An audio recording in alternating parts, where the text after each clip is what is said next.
Good morning, it's Thursday the 18th of January, 8:45. I didn't do any filming yesterday.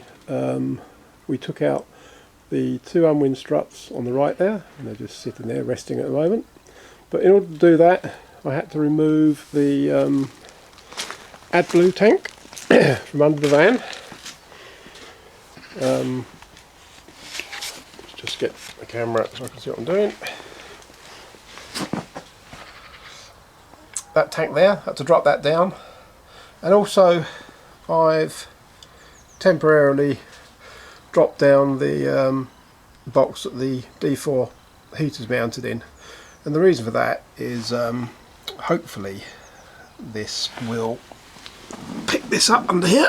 Let's have a look and see what we can show you.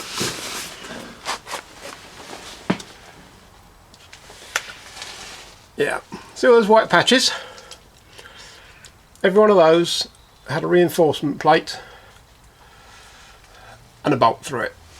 So if I move further over, sorry about jumping about all over the place, you'll get an idea of just how many there are. And as you can see, they disappear under the AdBlue tank. So easy enough to drop the AdBlue tank, it's just straps. The heater is mounted on a steel plate, which, where am I pointing the camera? There's the bolts. I've got this screen in the wrong place, so it's not absolutely straight. The D4 box is mounted on a metal plate that's bolted underneath the floor. One thing I did notice is one of the aluminium tubes, the heater outlet aluminium tube that goes into the cab, completely perished.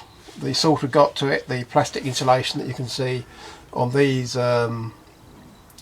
tubes here was all basically, it had come off, proof in the heat. It's only thin aluminium and it was full of holes, so I need to get a replacement for that. And also the exhaust has failed as well, or not failed, it's just, you often see them on eBay when they're for sale, the exhaust looks like a curly whirly, it's just all full of holes and in a right state. So maybe you can see those black ones there where the under seal is, and that's why there's these white patches, because they'd under sealed it after they'd done it all. It's probably why this van is so clean, rust wise. It's been, you know, they've done things to it that just are helpful. The under seal was making some of these bolts a little bit difficult to undo, but as I said, you can see those that we need to remove there, those behind the prop shaft, again every 4 inches all the way along. There's only one that's a little bit worrying. Let's see if I can get this box out of the way.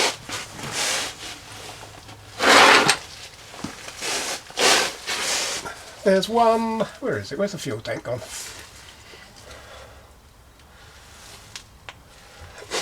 There's one, he says, trying to remember where it is, there it is.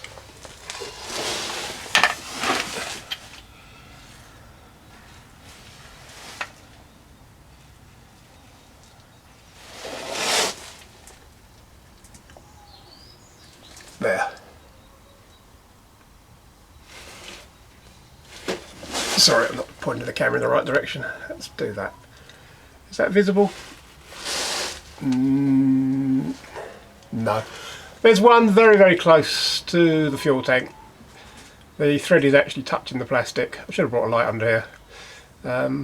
So that one I'm going to have to take out just carefully and just make sure it's not causing any problems. But fortunately, no, I don't think I've got too much of an issue. But fortunately, this run was shorter than the other run, so it actually stops here. Whereas the other two that we took out yesterday went forward a further foot, and as I said, you can see from all the things there, they will disappear under the AdBlue tank, and also under where the D4 heater was mounted on those bolts there. I'll get a bit of flare from the sunlight, sorry about that. Right, just pause that for the moment. It's a lovely morning anyway. Sun's up, chickens are happy, pecking away at the food. There's about 40 of them out there somewhere. You wouldn't think it looking at the fact there's just one or two potting around. We've got one, it may be her. It's a Scots Grey. It's quite a rare breed. One of them's not at all well. She's gone blind. So I think it'll be head off and dog food for the weekend. We're giving her, just waiting a little bit longer to see if she actually makes it. But I think her eyesight's failing, and they get attacked and picked on, and they die a horrible slow death. They hide in undergrowth and stuff. So the right thing to do is to put them out of their misery. If they've got some sort of disease, then it's in the bin. But otherwise, we tend to eviscerate them, give them to the dogs. It seems to be the right thing to do, rather than just waste them. If they're young, very young, we might eat them themselves. But these birds now are 6 or 7 years old. Yeah, she's sulking, not well. The other one over there is pecking away.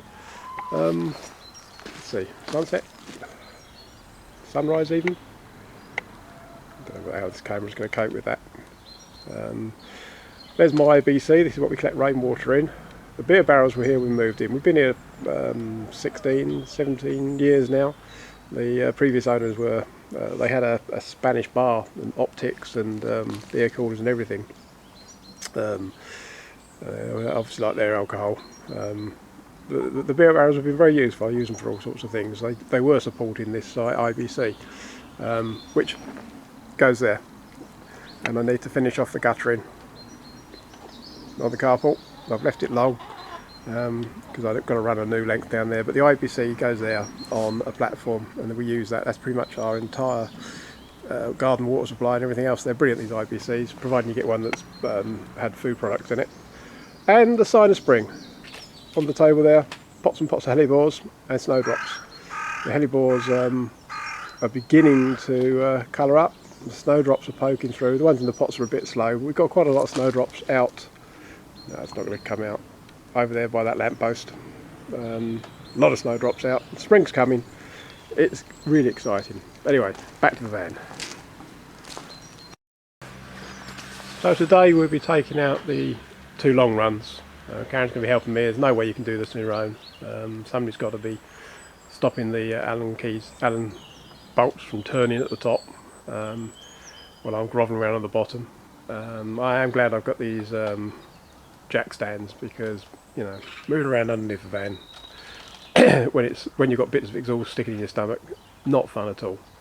So I'll be doing a time-lapse video, and I suspect it will take us a fair bit of time. Just getting some of them out undone. There were 4 yesterday that were, the threads were perhaps 3, maybe 4 inches longer than they needed to be. They were covered in underseal, tight as anything to get out, and you're dealing with a 5mm cap screw. So it's an awkward thing to actually undo from the top and hold. The Allen key keeps coming out. Oh, she's coming back now. Parking up the car. She's been taking the young lad to school. The youngest of our lads, that is. He's 16. Hoping to join the Navy. And as I say, time lapse when we start, which will probably be after we've had a coffee break.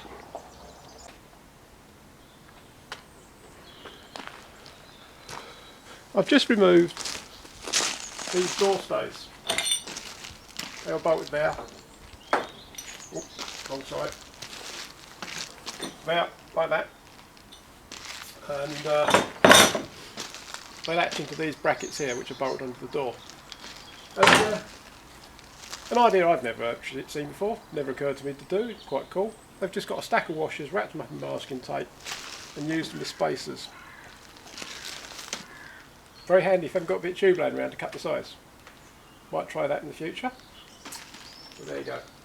One of the things about converting a van like this, or doing any project like this, is the amount of stuff. Obviously I'm taking stuff out, I've got to put it somewhere. Most of it's going in the workshop and garage at the moment. My garage started life as a bungalow. The previous owner of the house tried to build a 1-bedroom bungalow, so effectively there were 4 rooms in there, each 12 foot square.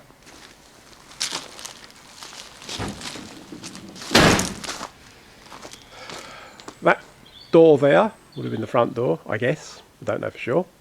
The side door to the kitchen perhaps.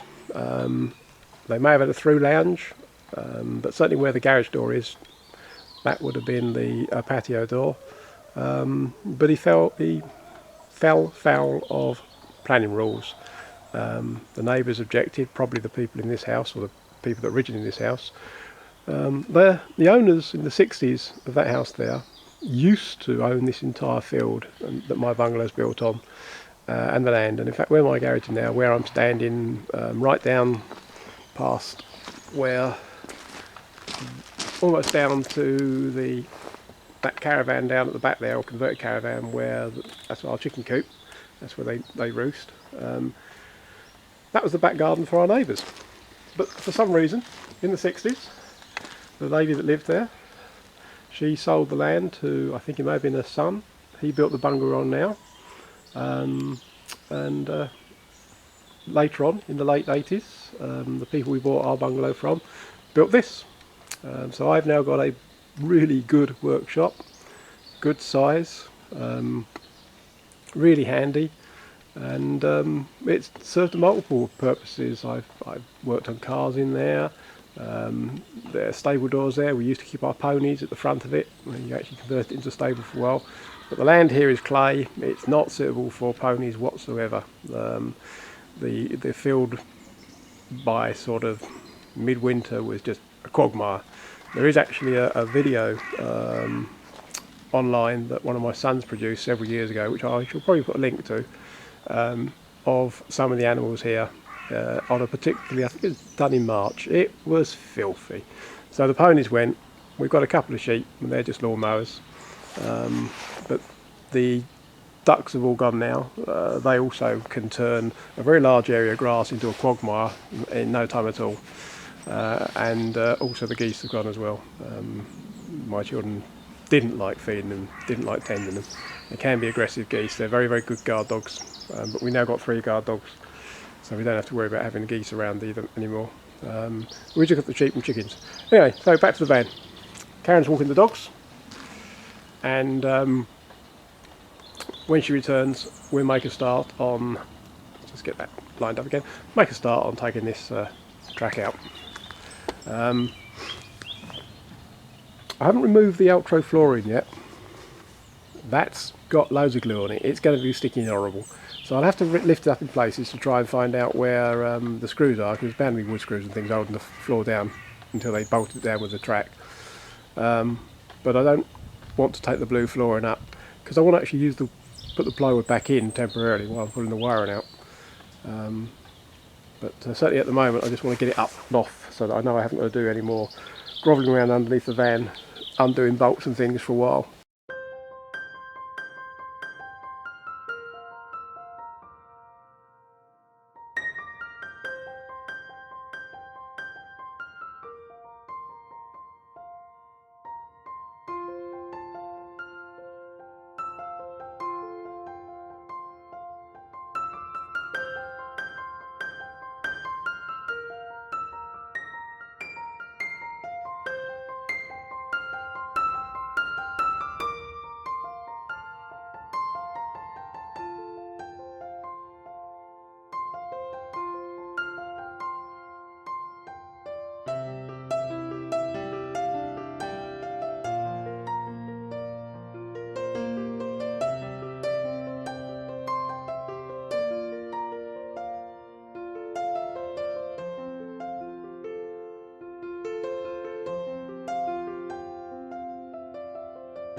That was entertaining. I had to cut one bolt off with the angle grinder. The thread on it was shot. It was bent, but we got the rest out. Couldn't have done that without Karen at all. I could see why the guy, Project Amber, struggled with his. And his van's a lot older. They were probably rusted in and a real pain. These were actually glued down. The other two weren't, but these have been glued down as well. But they're out now. I can get on with getting the floor up myself now. It's a lovely day. Considering it was so frosty this morning. It's warm. It's really nice. I could do sunglasses on. But it's lunchtime now, and I'll start taking the floor out later on. But as I say, Karen's been working like a little Trojan, considering the issues had with various illnesses. These aren't the best of things, and you can't do some of these jobs on your own. It's as simple as that, and that's where family is very important. But right, let's switch off, can have some lunch. Ta-ta.